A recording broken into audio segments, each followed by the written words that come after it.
이 시간 우리에게 주시는 하나님의 말씀입니다. 창세기 39장 19절부터 23절의 말씀입니다. 구약 성경 61쪽 정도에 있습니다. 우리 함께 한 목소리로 교독하도록 하겠습니다. 창세기 39장 19절부터 23절의 말씀입니다. 제가 먼저 읽겠습니다. 그의 주인이 자기 아내가 자기에게 이르기를 당신의 종이 내게 이같이 행하였다 하는 말을 듣고 심히 노한지라. 이에 요셉의 주인이 그를 잡아 옥에 가두니 그 옥은 왕의 휘수를 가둔 곳이었더라. 요셉이 옥에 갇혔으나 여호와께서 요셉과 함께 하시고 그에게 인자를 더하사 간수장에게 은혜를 받게 하시매 간수장이 옥중 휘수를 다 요셉의 손에 맡김으로 그 재반 심을 요셉이 처리하고 함께 있습니다. 간수장은 그의 손에 맡긴 것을 무엇이든지 살펴보지 아니하였으니 이는 여호와께서 요셉과 함께 하심이라. 여호와께서 그를 범사에 형통하게 하셨더라. 아멘. 할렐루야. 할렐루야. 우리 옆에 분하고 인사하십니다. 사랑합니다. 사랑합니다. 한 번 더 인사합니다. 힘냅시다. 네, 힘냅시다. 절망 가운데에서도 여러분 힘을 잃지 마시고 승리하시기를 간절히 바라겠습니다. 오늘은 절망 속에서의 형통이라는 제목으로 함께 은혜를 나누고자 합니다. 절망 속의 형통. 오늘 말씀은 뭔가가 좀 역설적인 부분이 있습니다. 절망 속에 있지만 형통하다. 왜 절망 속에서도 형통을 말씀하고 있을까? 특히 성경에서는 많은 부분들이 역설적으로 말씀을 하고 있는데 왜 성경에서는 항상 반대로 이야기를 할까? 오늘 이 말씀을 통해서 절망 중에 있지만 우리가 절망 속에 있지만 그래도 형통함의 은혜를 우리 모두가 함께 나눌 수 있기를 간절히 축원합니다. 어떤 두 사람이 이 감옥에 갇히게 되었습니다. 감옥에 갇혔는데 한 사람은 항상 그 감옥 속에서도 웃음이 끊이지 않았고 한 사람은 항상 그 감옥 속에서도 어떤 생활을 했느냐 항상 불평불만하고 그리고 모든 것이 다 불만이었어요.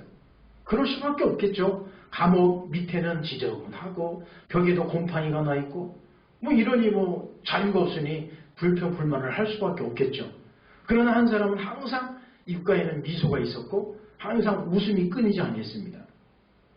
그래서 옆에 있던 사람이 항상 불평불만했던 사람이 물어본 거예요. 아니 왜 당신은 나하고 지금 똑같이 이 감옥에 있는데 왜 당신 그렇게 항상 웃으면서 하루하루를 즐겁게 합니까? 라고 묻자 그 사람이 뭐라고 이야기했냐면 당신은 이 감옥의 바닥을 바라보고 있고 또 곰팡이가 피어있는 벽을 바라보지만 나는 저 햇빛이 들어오는 창가를 바라봅니다. 낮에는 햇빛을 바라보며 그리고 밤에는 달빛과 또 별을 바라보며 저 달이 내게 말해주는 그 말을 듣고 또 별들이 속삭이는 그 소리를 나는 항상 듣는다라고 말한 거예요. 여러분 똑같은 입장이지만 한 사람은 그 감옥의 바닥을 바라보며 곰팡이난 벽을 바라보며 불평불만했지만 한 사람은 창가에 있는 빛을 보고 달을 바라보고 별을 바라보며 하루하루를 기쁨 가운데 살았다. 참 이 의미심장하지 않습니까? 우리가 말씀 가운데 고린도후서 4장 8절 말씀을 보게 되면 이렇게 말씀합니다. 함께 읽어보실까요? 시작. 우리가 사랑으로 우려쌈을 당하여도 쌓이지 아니하며 답답한 일을 당하여도 낙심하지 아니하며. 아멘. 할렐루야. 이 말씀 얼마나 위로가 됩니까? 우리가 사랑으로 우려쌈을 당하여도 그리고 답답한 일을 당하여도 쌓이지 않고 낙심하지 아니한다. 할렐루야. 저와 여러분의 신앙이 이런 신앙이 될 수 있기를 바랍니다. 아무리 우려쌈을 당하여도 그리고 아무리 답답한 일이 있다 할지라도 쌓이지 아니하고 답답한 일이 있다 할지라도 낭망하지 아니하고 절망하지 아니하는 저와 여러분 될 수 있기를 간절히 축원합니다. 우리 사람에게도 우리는 감옥이 있대요. 우리 현대인이 지금 겪고 있는 감옥들이 무엇일까요? 첫 번째는 무슨 감옥입니까? 자기도취의 감옥이에요. 자기도취의 감옥이라는 것은 뭐냐면 다 자기 도취에 빠져 있는 거예요. 내가 잘났다 이거죠. 다 세상은 제멋대로 사는 거예요. 잘난 사람은 잘난 대로, 못난 사람은 못난 대로. 그런 노래도 있지 않습니까? 세상은 요기정이라고 다 요지경 속에서 자기 도취에 빠져서 사는 거예요. 그것을 현대인이 빠져있는 감옥 중에 하나가 자기 도취의 감옥이다라고 이야기합니다. 그리고 또 하나의 감옥은 무슨 감옥이요? 비판의 감옥이라는 겁니다. 비판의 감옥. 다들 비판하기에 앞장선다는 겁니다. 누구 하나 잘되면 그 잘되면 꼴을 못 봐요. 누구 하나 잘못되면 그게 그렇게 고소하고 그렇게 나에게 행복을 가져다 준다는 거예요. 다른 사람의 행복은, 다른 사람의 불행은 곧 나의 행복이다? 뭐 이런 말도 있지 않습니까? 다 사람들은 비판의 감옥에 쌓여 있다는 겁니다. 이 무서운 거예요. 참 안 좋은 겁니다. 비판의 감옥. 우리가 무슨 일이 있어도 다 비판하지 않습니까? 좋은 일이 있어도 비판, 나쁜 일이 있어도 비판. 우리는 이 비판의 감옥에서 탈출해야 됩니다. 그리고 세 번째는 무슨 감옥이라고요? 절망의 감옥이라는 겁니다. 절망의 감옥. 다들 절망 속에 빠진다는 거예요. 우리가 조금만 힘들고 조금만 어려운 일이 오면 다 절망해버리고 다 포기해버리고 다 좌절해버린다는 겁니다. 이것이 인간이에요. 우리가 인간을 이해하면, 우리가 사람을 이해하면 금방 알 수 있어요. 이게 인간이란 말이죠. 아무리 믿음이 좋은 사람도 조금만 흔들리고 조금만 시험 오게 되면 어떠냐면 내가 지금 이렇게 신앙생활 해야 되나? 내가 이러려고 내가 신앙생활 하나? 하고 자꾸 무너진다는 거죠. 이 절망의 감옥 우리는 탈출해야 됩니다. 또 하나는 네 번째는 무슨 감옥이라고요? 과거 지향의 감옥. 다 우리는 과거에 살아요. 내가 옛날에는 이랬고 내가 전에는 이랬고 내가 옛날에는 왕년에는 이랬는데 그거 다 필요 없어요. 제일 중요한 게 뭐죠? 지금 현재가 중요한 거예요. 내가 지금 믿음 생활 잘하고 있는가? 내가 지금 건강한가? 내가 지금 생활 잘하고 있는가? 잘 살고 있는가? 그게 중요한 것이지 10년 전에 잘 살았던 거 그거 필요 없습니다. 10년 전에 내가 똑똑했던 거 필요 없는 거예요. 10년 전에 내가 왕성했던 거 필요 없는 거예요. 지금 내가 어떻게 서 있는가? 내가 지금 하나님 앞에 섰을 때에 과연 부족함이 없고 다 부족하지만 내가 하나님 앞에 섰을 때에 부끄러움이 없을까? 그게 중요한 거예요. 과거가 중요한 게 아니란 말입니다. 그래서 우리는 이 과거 지향의 감옥에서 탈출해야 됩니다. 또 하나는 뭐냐? 선망의 감옥이라는 거예요. 선망의 감옥. 우리 옛 속담에 그런 속담이 있죠? 남의 떡이 더 커 보인다. 다 나보다 다 좋아 보이는 거예요. 내가 가지고 있는 것, 내가 지금 누리고 있는 것이 최고인데 사람들은 다 뭐라고 생각하냐면 저 사람이 누리고 있는 복이 더 좋아 보이고 저 사람이 살고 있는 곳이 더 좋아 보이고 저 사람이 먹고 있는 것이 더 맛있어 보이고 우리는 지금 그렇게 선망의 감옥에 갇혀 있다는 거예요. 참 안타깝지 않습니까? 우리가 받은 복이 얼마나 커요. 우리가 누리고 있는 복이 얼마나 큽니까? 자, 옆 사람에게 인사하십시오. 내가 가진 복이 최고입니다. 시작. 내가 가진 복이 최고입니다. 여러분 선망의 감옥에서 벗어나시길 바랍니다. 그 다음에 마지막 하나는 뭐냐? 질투의 감옥이라는 거예요. 질투의 감옥. 다 질투예요. 이렇게 해도 질투, 저렇게 해도 질투. 여러분 인정하십니까? 제가 잘생겼는데 정말 멋진데 여러분 질투 나십니까? 질투가 안 나시는 분은 제가 못생겼다고 인정하시는 분이야. 여러분 우리는 다 상대방을 바라보면서 질투하는 거죠. 선망의 이 감옥과 비슷하지만 질투, 우리 이것의 감옥에서 벗어나야 돼요. 자, 그러면 지금 우리 상황이 어떨까요? 지금 우리는 매우 힘든 상황에 처해 있습니다. 코로나19로 인한 지금 절망의 상황이에요. 왜 그럴까요? 하나씩 보실까요? 지금 우리가 성전에서 예배 드릴 수 있습니까? 없습니까? 없어요. 방금 11시 전에 우리 그 시청에서 직원들이 나와가지고 우리 교회를 사진 찍고 갔습니다. 누가 왔다 갔는지 그것을 우리가 보고해야 돼요. 이제 시청에다가. 지금 우리 예배 드리러 올 수 없는 상황입니다. 지금 우리는 전 국민이 지금 이것을 극복하기 위해서 우리가 노력하고 있지 않습니까? 그래서 지금 우리 교회도 거기에 발맞추어서 온라인으로 예배를 드리고 있어요. 한국 교회가 여기 발맞춰 가야 되는 겁니다. 뭐 자꾸 고집 피울 거 없어요. 예배 장소를 잠깐 집으로 옮긴 것 뿐이지 이것이 우리가 주의를 안 지켰다라고 이야기하면 안 되는 거예요. 우리가 어떤 목사님들은 그렇게 이야기해요. 설교할 때 그렇게 설교합니다. 예배 안 드리면 다 막이라는 거예요. 그러면 그 논리로 본다면 아파서 교회 못 오는 사람들은 다 지옥 가야 돼요. 지금 중환자실에서 누워서 예배를 못 드리는 사람들은 다 지옥 가야 되는 거예요. 그건 교회론과 구원론을 잘못 이해함으로 나온 발상입니다. 여러분 지금 우리는 지금 위기 상황이에요. 지금 한국 자체가 굉장한 위기의식을 느끼고 있기 때문에 이걸 빨리 극복해야지 잘못하면 이번 11월까지 간다고 하는 이야기도 나옵니다. 이 코로나가. 그럼 어쩌겠어요. 이거는 망해도 쫄딱 망하는 겁니다. 지금 우리는 성전 예배를 드릴 수 없는 상황이에요. 그리고 또 우리는 외출도 마음대로 할 수 없는 상황입니다. 물론 외출 마음대로 할 수 있죠. 그러나 우리가 사람들이 많이 모이는 곳, 극장도 못 가요. 식당도 많이 모이는 곳도 못 가요. 책방도 못 가요. 다 지금 이런 상황이죠. 거기다가 만남을 제대로 할 수 있습니까? 만남도 제대로 할 수 없어요. 누구를 만납니까? 만나더라도 세상에 요즘에 악수도 못해요. 서로 얼굴 쳐다보고 안녕하세요 하고 쳐다봐야 되지. 악수하자고 손 내밀면 이건 실례란 말이에요 지금은. 그래서 요즘에는 별 악수가 다 나오더라고요. 팔꿈치로 악수하는 사람, 다리로 악수하는 사람, 중으로 악수하는 사람, 별 악수법이 다 나오는데 그래도 지금 사회적 거리두기 때문에 가까이 있으면 안 되는 거예요. 그리고 또 하나는 무엇일까요? 맛있는 식사를 할 수 없어요. 같이 식사할 수 없습니다. 왜냐하면 사람들이 모여있기 때문에 그 모여있는 그 자체가 위험하기 때문에 지금 우리는 이런 상황에 놓여 있습니다. 이것을 우리는 지금 어떻게 보고 있습니까? 감옥 아닌 감옥살이라고 있어요. 여러분 감옥 아닌 감옥살이. 여러분 왜 여러분들이 이렇게 감옥 생활을 하고 있습니까? 여러분 하루하루가 감옥 같은 삶이죠? 그러나 우리가 왜 이런 감옥 같은 생활을 합니까? 여러분들이 죄를 많이 지어서 그럴까요? 여러분들이 지금 막 타락해서 부정투패를 통해서 지금 하나님이 심판하셔서 막 이런 죄악 가운데 거하는 이 세상을 쓸어버리시는 하나님께서 이렇게 우리가 감옥 생활을 하게 하나님께서 만드실까요? 우리는 그렇게 보지 말자는 겁니다.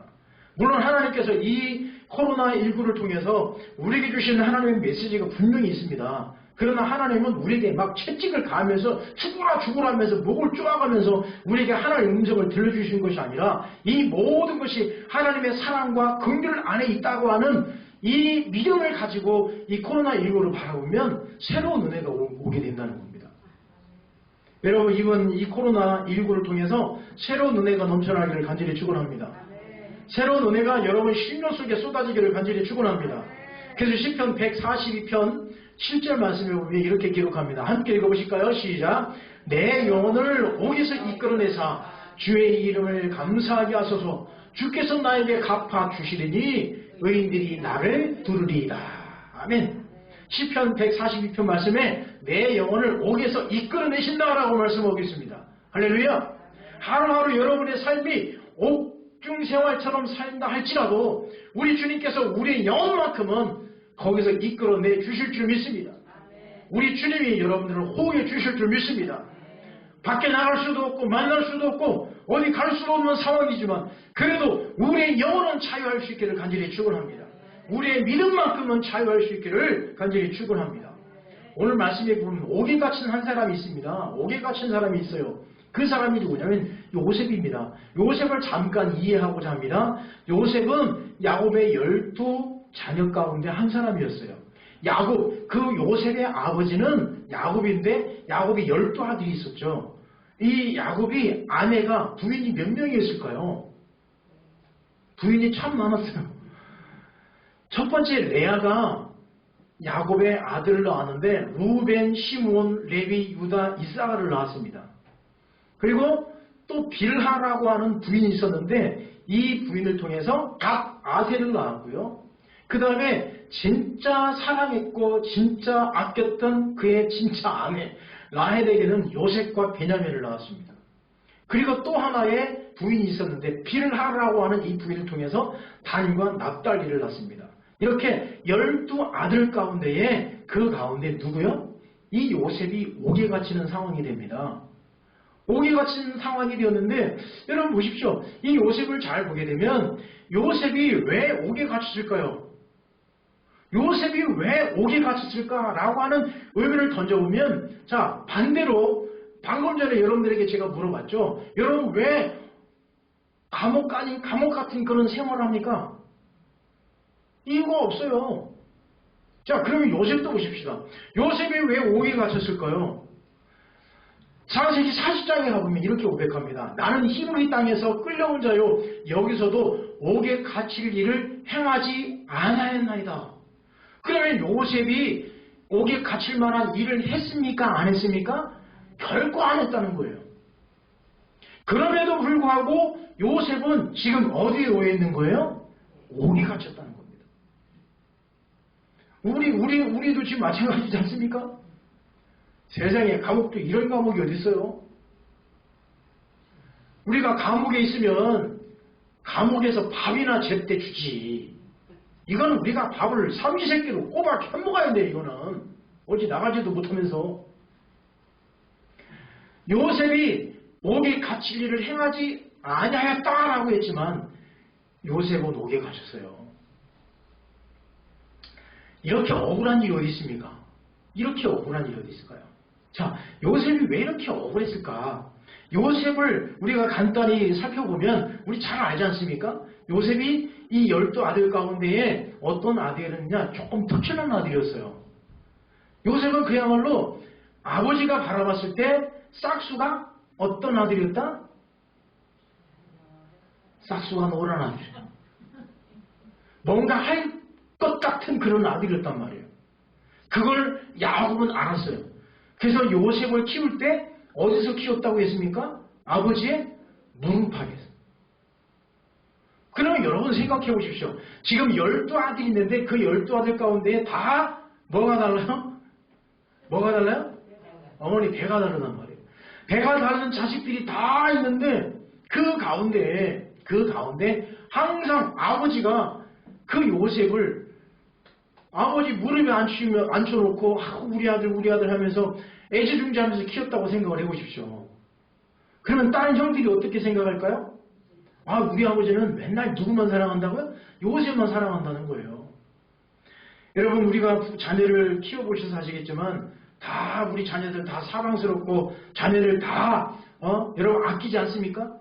그러나 그 가운데에서도 아픈 손가락이 있고 또 아끼는 손가락이 있어요. 그렇죠? 안 그렇습니까? 아무튼 우리 자녀들 가운데에서도 좀 아픈 손가락도 있고 좀 아끼는 손가락도 있단 말이에요. 그 가운데 요셉이 그랬단 말이죠. 아버지의 편애를 통해서 형들에게 희생을 갖게 된 거예요. 형들이 질투한 거예요. 형들이 선망의 도취에, 선망의 이 감옥에 빠질 수밖에 없었던 거죠. 자, 이렇게 아버지의 편애가 있었고 또 하나는 뭐냐? 요셉의 무엇이 문제였습니까? 꿈의 문제였어요. 이 꿈 얘기를 하지 말았어야 되는데 이 꿈 얘기를 이 요셉은 순수하게 형들에게 다 한 거예요. 형들의 볕단이 누구 볕단에게 절을 했다고요? 자기 볕단에게. 그러니까 동생에게 형들이 절했다는 얘기예요. 또 형들의 별들이 동생에게 절했다는 겁니다. 그럼 여러분 아무리 꿈이라고 해도 이 꿈이 기분이 나빠요? 기분이 좋아요? 입장 바꿔놓고 생각을 해보세요. 남의 불행은 나의 행복인데 아니 동생이 그렇게 꿈이 얼마나 좋은지 꿈이 참 신비하지 않습니까? 이 꿈 얘기를 들은 이 형들이 이 막 화가 나는 거예요. 아니 그럼 우리가 동생한테 절을 하라는 얘기인가?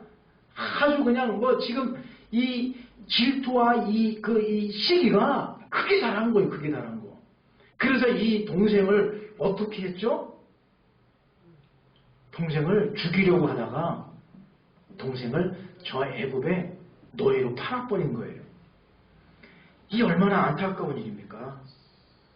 그래서 거기에서 노예를 살 수밖에 없었던 이 요셉을 하나님께서 극적으로 어디로 가게 하시느냐? 보디발의 집에 가게 하시는 거예요. 거기에서 그 보디발의 모든 집을 다 관장하는 집사가 된 거예요. 거기서 주인에게 인정을 받았던 거죠. 그런데 여기서 또 문제가 생긴 거예요. 요셉이 누구의 유혹을 받습니까? 보디발의 아내의 유혹을 받은 거예요. 그러고 보면 요셉이 참 잘생겼는가 봐요. 요셉이 참 인물도 좋고 참 이렇게 좀 여자들에게 호감이 가는 그런 인상이었는가 봐요. 아니 유부녀가 이 총각을 유혹을 한 거예요. 그러나 이 믿음의 사람 요셉이 그 유혹에 넘어가지 않은 거예요. 자기 옷을 잡아 당기는 그 상황 속에서도 옷을 집어던지고 도망간 거예요. 요셉이. 그러자 그 아내가 거기에 분을 삭히지 못하고 자기 남편이 들어왔을 때 요셉이 나를 엿보이려고 했다고 그냥 모함을 해버린 거예요. 그리고 나서 어떻게 됩니까? 형들에게 팔린 것도 억울한데 누명으로 옥에 갇히게 됩니다. 이것이 바로 요셉의 일생이에요. 자, 그럼 여기서 우리가 한번 생각해 보십시다. 이렇게 억울한 사람이 또 어디 있을까요? 이렇게 억울한 사람이 어디 있어요? 우리가 억울한 일을 당한다든지 정말 우리가 이해할 수 없는 이런 일들이 우리에게 닥쳤을 때 우리는 어떻게 하냔 말이죠. 자, 여러분이 이렇게 억울한 일을 당했다. 그럼 어떻게 하시겠습니까? 저 같으면 변호를 사든지 해가지고 재판을 걸어서 나의 억울함을 이걸 빨리 벗어나야지. 이 억울해서 살겠습니까? 자, 이렇게 억울한 일이 있을 때 나타나는 세 가지 부류의 사람이 있다는 거죠. 첫 번째는 어떤 사람이냐? 도주하는 사람들, 도망가는 사람이에요. 그 상황을 빨리 모면하고 싶어서 도주해버리는 거예요. 그 대표적인 사람이 어떤 사람일까요? 저 니느웨로 가지 아니하고 다시스로 도망간 요나 같은 사람. 결국 또 어디로 도망갑니까? 배에서 풍랑이 일자 이제는 어떻게 합니까? 바닷속으로도 또 도망가요. 물론 자기를 던지라 하겠습니다만 어떻게 보면 책임 회피예요. 그게 나 죽이라 그거 아니겠습니까? 도주하는 사람이 있어요. 또 한 사람은 어떤 사람이 있을까요? 이런 사람이 있어요. 신세 타령하는 사람. 아이고 내 팔자야, 아이고 내 팔자 하면서 땅을 치면서 자꾸 신세 타령하는 사람이 있어요. 그래서 누구를 바라보면 옆집에 잘 나가는 그 사람을 생각하면서 아이고 옆집 사람은 그렇게 잘 나가는데 나는 이 신세 이게 뭐냐고 내 팔자가 뭐냐고 하면서 자꾸 땅을 치면서 신세 타령하는 사람이 있어요. 또 한 사람은 어떤 사람이냐? 별을 보는 사람이에요. 아까 서두에도 말씀드린 것처럼 그 감옥 안에서 감옥의 땅바닥을 바라보고 곰팡이 나는 벽을 바라보는 것이 아니라 어디를 바라보는 사람이에요? 창가를 통해서 저 하늘을 바라보고 별을 바라보는 그런 사람이 있다는 얘기죠. 이렇게 억울할 수밖에 없는 상황 속에서도 도주하는 사람이 있고 신세타하는 사람이 있고 그 가운데서도 별을 보는 사람이 있다는 얘기입니다. 그렇습니다. 우리 모두는 이런 상황 속에서도 무엇을 바라봐야 된다고요? 별을 바라봐야 돼요. 지금 우리는 답답하고 우겨싸임을 당하고 지금 어쩔 건 모르는 이런 가슴을 치는 상황 속에서도 도주하지 말고 신세타령하지 말고 별을 바라볼 수 있기를 간절히 축원합니다. 감옥에서도 할 수 있는 일이 있어요. 감옥에서 무슨 일을 할 수 있을까요? 감옥에서 할 수 있는 일은 방금 전에 읽었던 말씀인데요. 시편 142편 7절입니다. 시작. 내 영혼을 옥에서 이끌어내사 주의 이름을 감사하게 하소서. 주께서 나에게 갚아주시리니 의인들이 나를 들으리이다. 아멘. 감옥에서 할 수 있는 게 뭡니까? 감사할 수 있는 거예요. 또 감옥에서 할 수 있는 게 무엇일까요? 이사야 42장 7절입니다. 시작. 내가 눈먼 자들의 눈을 밝히며 갇힌 자를 감옥에서 이끌어내며 흑암에 앉은 자를 감방에서 나오게 하리라. 아멘. 그 감옥에서도 하나님께서 이끌어주신다는 얘기예요. 감사하는 사람은 그 감옥에서도 끌어주신다는 거예요. 바깥으로 탈출시켜 주신다는 얘기입니다. 자, 사도행전 5장 18, 19절입니다. 시작. 주의 사자가 밤에 옥문을 열고 끌어내어 이르되 아멘. 그 옥에 갇힌 상황 속에서도 무엇이 열린다고요? 옥문이 열린다는 사실입니다. 또 사도행전 16장 25절입니다. 함께 했습니다. 시작. 한밤중에 바울과 실라가 기도하고 하나님을 찬송하며 죄수들이 듣더라. 아멘. 여러분 감옥에서 할 수 있는 일이 뭐가 있습니까? 기도하는 것, 찬송하는 것 할 수 있다는 얘기예요. 그러므로 여러분, 지금 우리가 감옥 같은 그런 생활을 한다 할지라도, 지금 절망 속에 있다 할지라도 우리가 할 수 있는 게 너무 많다는 얘기입니다. 할 수 있는 것들이 너무너무 많은데 우리는 그것 바라보지 않냐고 지금 갇혀 있는 상황만 바라보며 할 수 없는 것만 생각하고 있다는 얘기죠. 아닙니다. 할 수 있습니다. 감사하는 것 할 수 있어요. 내 영혼이 감방에서 나오는 것, 내 영혼의 탈출도 할 수 있습니다. 옥문이 열려지는 것, 우리의 문제가 해결되는 것 주님이 하십니다. 기도하는 것, 찬송하는 것 우리가 할 수 있습니다. 할 수 있는 것을 찾으시기를 간절히 축원합니다. 그럼 오늘 본문 말씀에 보면, 자, 요셉의 이 모습을, 요셉의 모습을 모세는 어떻게 표현했냐면, 좀 오늘 역설적인 말씀이에요. 자, 23절 말씀 읽어보실까요? 시작. 여호와께서 요셉과 함께 하시니라. 여호와께서 그를 범사에 형통하게 하셨더라. 여러분 생각해 보십시오. 감옥에 있는데 무슨 형통입니까? 감옥에 갇혀 있는데 무슨 형통입니까? 여러분 이 말에 여러분 동의하십니까? 이건 형통이 아니죠. 우리가 생각할 때 이건 형통이 도저히 아닙니다. 이건 형통이 아니라 이건 꽉 막힌 거예요. 지금 내가 억압 가운데, 압박 가운데 있는 것입니다. 그러나 모세가 요셉을 묘사했을 때에 요셉은 형통한 사람이라고 했어요. 아니 옥에 갇혀 있는데 무슨 형통입니까? 지금 마음대로 할 수 있는 상황이 아님에도 불구하고 어떻게 형통이라고 이야기하겠습니까? 그러면 여러분들에게 묻겠습니다. 여러분 지금 감옥 같은 생활을 하고 있는데 여러분 그 가운데서도 여러분의 삶이 형통한 줄 믿습니까? 여러분 아멘 안 하시는 거 보니까 여러분 형통 안 하신 것 같습니다. 지금 우린 이 상황에 빨리 해방돼야 지금 마음대로 우리가 어디를 가든지 무엇을 하든지 해야 형통하다고 생각하는데 성경에서 말하는 형통은 그게 아니라는 거예요. 자, 그럼 형통이라는 말을 한번 보실까요? 여기서 형통이라는 말은 자 히브리어로 뭐라고 이야기하면 사칼이라고 해요. 사칼. 형통을 사칼이라고 그래요. 자, 여기서 사칼이라는 히브리어를 어떻게 번역한다고요? 번역합니다. 번영했다? 성공했다? 이거 이해가 됩니까 이거? 어떻게 지금 감옥에 있는 그 요셉이 번영했고 성공했다라고 봅니까? 자, 그러면 국어사전에 보면 형통이라는 말을 이렇게 표현해요. 국어사전에 내 마음과 내 뜻대로 잘 되어가는 것, 이것이 형통이라는 거예요. 앞에 글자가 나와서 제가 빠뜨렸습니다. 뺐어요. 내 마음과 내 뜻대로 요거 빼뜨린 거예요. 여러분 뜻대로 잘 되어가는 것, 이것이 형통이라고 그래요. 지금 요셉은 자기 뜻대로 자기 마음대로 되어져가는 것 하나도 없어요. 앞뒤 좌우가 다 막혔습니다. 그리고 번영하지도 못했어요. 성공하지도 못했습니다. 감옥살이 있는데 무슨 형통이고 무슨 성공입니까?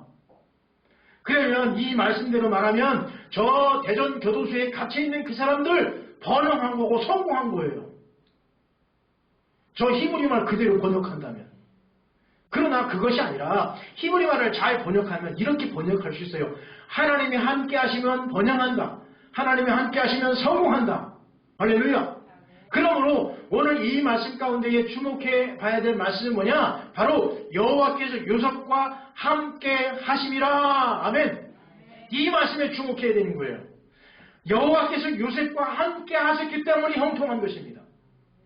우리가 세상적으로 할 때는 요셉이 성공했어야 되고 높은 자리에 올라갔어야 되고 높은 지위에서 호령하면서 생활했어야 번영하고 성공했다라고 표현할 수 있는데 지금 하나님께서 요셉과 함께 하신 감옥에 있는 그 요셉에게 뭐라고 말씀하고 있다고요? 형통하였더라. 할렐루야. 우리 이 말씀이 너무 우리에게 와닿지 않을 수 있습니다. 하나님 앞에 뗄 수도 있어요. 하나님 어떻게 지금 감옥 속에 있는 형통이고 어떻게 번영입니까? 이건 말도 안 되는 거죠. 그러나 우리가 어디 있든지 우리가 무슨 일을 하든지 여호와 하나님이 함께 하시면 그 자체가 형통인 줄 믿습니다. 절망 속에 있다 할지라도 하나님이 우리와 함께 하시면 그것이 형통인 줄 믿습니다. 아무리 인간적인 생각으로 이것을 해석하려고 해도 어떻게 이것을 받아들일 수 없는 상황이다 할지라도 그 가운데 하나님이 내 속에 계시고 그 하나님이 내 속에 오셔서 나에게 말씀을 해주시고 나와 함께 하신다면 우리는 형통한 사람인 줄 믿습니다. 할렐루야. 저와 여러분이 형통한 사람인 줄 믿습니다. 하나님이 함께 하시니 형통한 믿음의 사람인 줄 믿습니다. 갇혀있는 것 그것 바라보지 마시고 그 갇혀있는 그 상황 속에서도 나를 향한 하나님의 음성, 나를 향한 하나님의 뜻, 나를 향한 하나님의 계획을 발견하는 사람은 형통한 사람이에요. 지금 우리는 다 골머리 썩고 있습니다.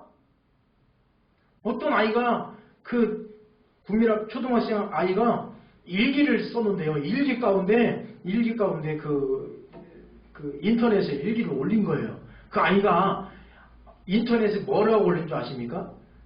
이 집에 있는 시간이 계속 길어지니까 엄마에 대한 일기를 쓴 거예요. 우리 엄마는 계속 막 터져간다. 우리 엄마는 계속 무서워간다. 뭐 이렇게 어떤 아이가 그 일기에 쓴 내용을 봤습니다. 그러면서 엄마를 이렇게 그림으로 그렸는데 엄마 이빨이 양쪽 이빨이 이렇게 나오고 엄마 머리가 이렇게 프로젝팅 그런 그림을 그린 이 인터넷인데 우스운 그런 유머를 올린 거예요. 지금 우리는 어떻습니까? 지금 다 그렇지 않습니까? 지금 막 폭발하고 일고 직전이에요 다들. 감옥 생활하고 있으니 그러나 그 가운데에서도 믿음의 사람은 어떤 사람이라고요? 형통한 사람인 줄 믿습니다. 저와 여러분이 형통의 사람인 줄 믿습니다. 여러분의 삶이 형통하시기를 간절히 축원합니다. 우리가 형통하라고 축복할 때에 모든 일 잘 되십시오라고 형통한 것이 아니라 지금 이 상황 속에서도 주님과 함께하고 이 상황 속에서도 주님 만나고 이 상황 속에서도 주님의 음성을 듣는다면 그 사람은 형통한 사람이에요. 그 사람은 진짜 형통한 사람이에요. 그래서 우리는 그 어디에 있든지 초막이나 궁궐이나 내 주 예수 계신 그곳이 어디라고요? 하늘나라 천국인 거예요. 여러분이 거하는 그곳을 천국으로 만드십시오. 여러분이 거하는 그곳을 아름다운 에덴 동산으로 만드십시오. 요즘에 아빠들이 죽을 맛이래요. 아빠들이. 왜냐하면 놀아줘야 되는데 놀아줄 수가 없으니까. 아빠들도 죽을 맛이고 엄마들도 죽을 맛이고 애들도 죽을 맛이에요. 그러면 여러분 이 상황 속에서 절망 속에서 형통, 이 절망 속에서 할 수 있는 일이 무엇일까요? 오늘 말씀을 가만히 보니까요. 요셉이 한 그 세 가지가 있었어요. 이 감옥 안에서 행했던 세 가지, 그것이 무엇일까? 하나는 만남이었다라는 거예요. 만남. 자, 오늘 23절 말씀에 우리가 분명히 있지 않았어요? 여호와 하나님이 여호와가 누구와 함께 하셨다? 요셉과 함께 하셨다. 이건 뭐냐면요. 긴밀한 주님과의 만남이 있었어요. 요셉은 그 감옥 속에서 감옥의 땅바닥을 바라본 게 아니에요. 그 감옥 속에서 곰팡이 나 있는 저 벽을 바라본 것이 아닙니다. 요셉은 무엇을 바라봤느냐? 저 한열기 빛이 들어오는 그것을 바라보며 요셉은 기도했을 거예요. 요셉은 자그마한 구멍에서 비춰오는 그 별빛을 바라보면서 하나님 앞에 기도했을 것입니다. 그렇습니다. 우리는 이 상황 속에서 이 감옥과 같은 이 상황 속에서 아니 우리가 감옥에 갇혔다 할지라도 우리가 할 수 있는 게 뭐예요? 그 속에서 긴밀한 주인과의 만남이라는 거예요. 아무리 우리를 둘러싸고 우겨싼다 할지라도 주님과의 만남을 막을 수가 없는 거예요. 할렐루야. 아무리 정부에서 예배드리지 말라고 해도 막을 길이 없는 거예요. 왜요? 이렇게 온라인으로 예배드리면 되니까. 그리고 여러분들이 긴밀하게 주님과의 만남을 계속 이루어간다면 그 만남을 통해서 여러분들이 형통한 줄 믿습니다. 그리고 또 하나는 뭡니까? 소중한 간수와의 만남이 있었어요. 그러니까 이 요셉은 만남 자체를 굉장히 소중하게 여겼던 거죠. 그렇습니다. 주님과의 만남, 그리고 그 간수와의 만남, 이 만남이요 요셉의 삶을 다시 한번 바꿔놓습니다. 지금은 다 막힌 것 같아도 요셉이 이 만남을 잘해서 이 만남을 통해서 요셉은 길이 확 열려지고요.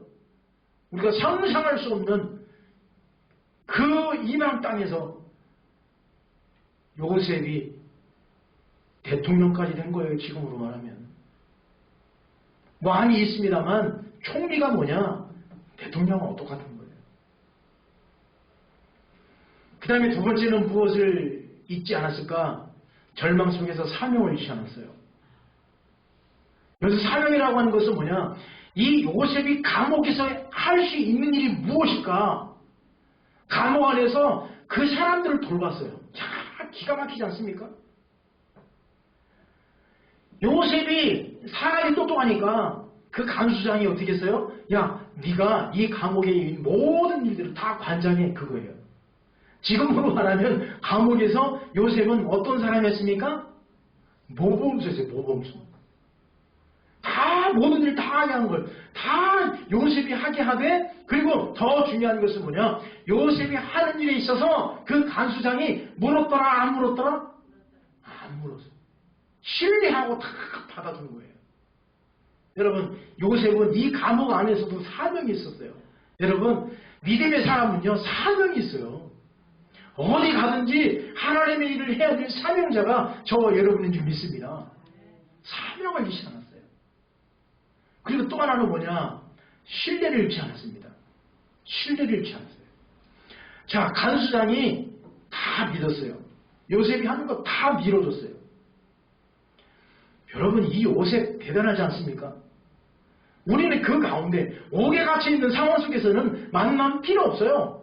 요즘에 감옥 가면 다 죄를 다 배워온대잖아요. 사기치는 것도 배워오고 문 따는 것도 배워오고, 거기서 또 감옥 동기들이 만나가지고 세상에 나와서 또 제 범죄를 일으키고. 그 만남이 아니라 그 상황 속에서도 요셉은 하나님과의 긴밀한 만남이 있었고 그 안에 소중한 만남이 있었어요. 그리고 그 감옥 안에서 사명이 있었어요. 거기서도 사람을 돌보고 거기서도 그 많은 사람들을 애지중지하면서 위로하고 격려하는 이 사명. 요셉 멋있지 않습니까?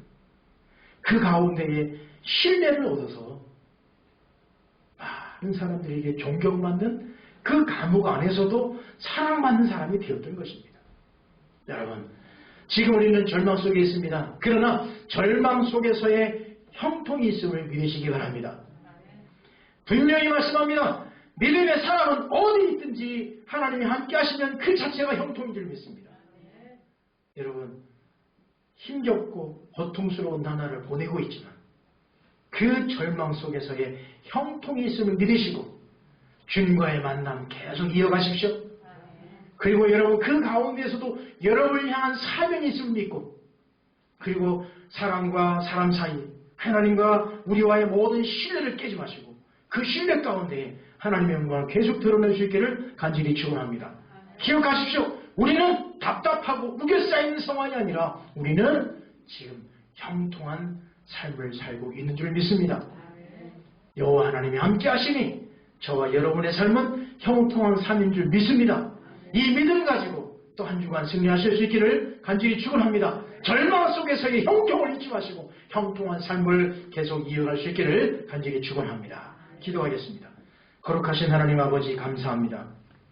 저희들에게 형통의 은혜를 주시니 감사합니다. 다윗을 바라보니, 요셉을 바라보니 요셉이 지금 앞뒤 좌우가 다 막혀있는 감옥에 있다 할지라도 요셉의 삶이 형통했다라고 분명히 말씀하고 있습니다. 여호와 하나님이 함께 하시니 형통한 삶인 줄 믿습니다. 저희들은 지금 감옥 아닌 감옥과 같은 삶을 살고 있습니다. 하나님, 그럼에도 불구하고 우리는 믿음이 잃지 않게 도와주십시오. 우리 모두가 정말 이 절망 속에서도 형통한 삶을 살아갈 수 있도록 인도하여 주옵소서. 희망의 끈을 놓지 아니하도록 인도하여 주옵소서. 잘 이겨낼 수 있도록 축복하여 주옵소서. 감사하고 예수님의 이름으로 기도하옵나이다. 아멘.